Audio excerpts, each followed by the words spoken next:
उत्तर प्रदेश के मुख्यमंत्री योगी आदित्यनाथ जी आज मैनपुरी पहुंचकर समाजवादी पार्टी पर जमकर हमला बोला।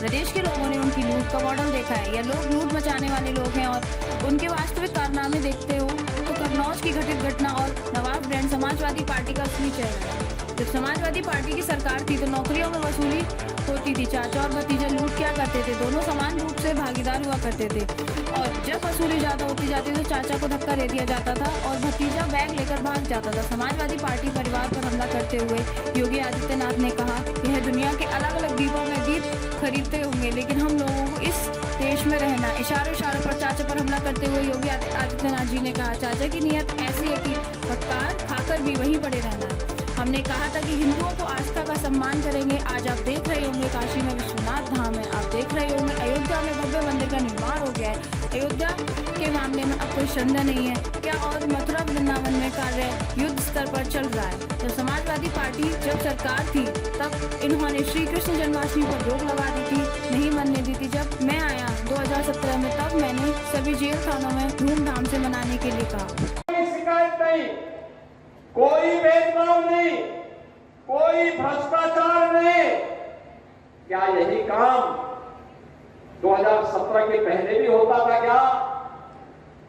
2017 के पहले हर नौकरी बिकती थी, उसकी नीलामी होती थी, वसूली में चाचा और भतीजा समान के भागीदार होते थे और बाद में जब ज्यादा वसूली होती थी तो चाचा को धकेल दिया जाता था, भतीजा अकेले ही बैग लेके भाग जाता था।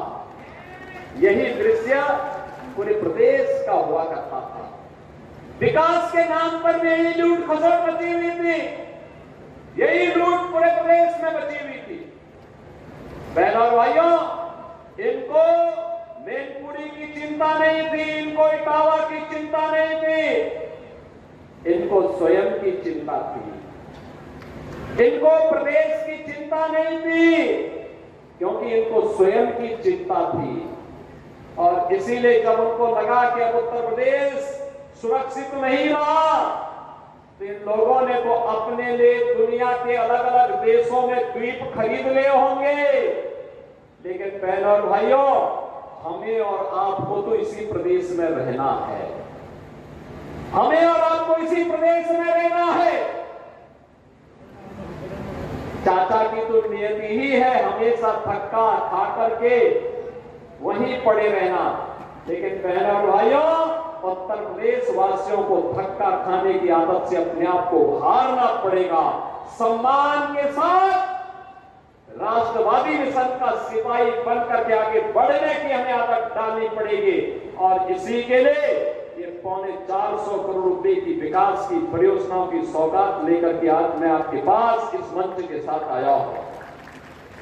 मैं आप सबका आह्वान करूंगा, आज तो प्रदेश में दंगा नहीं होता, आज तो प्रदेश में गुंडागर्दी नहीं होती, आज तो प्रदेश में किसी बेटी का अपहरण नहीं होता, आज तो प्रदेश में किसी किसान की जमीन पर कोई कब्जा नहीं करता है, आज तो किसी व्यापारी का अपहरण नहीं होता है, आज तो बेटी की इज्जत के साथ कोई खिलवाड़ करने का तो साहस करेगा तो उसे मालूम है कि उसके दुस्साहस की क्या कीमत उसे चुकानी है और साथ साथ चुकानी ही नहीं है।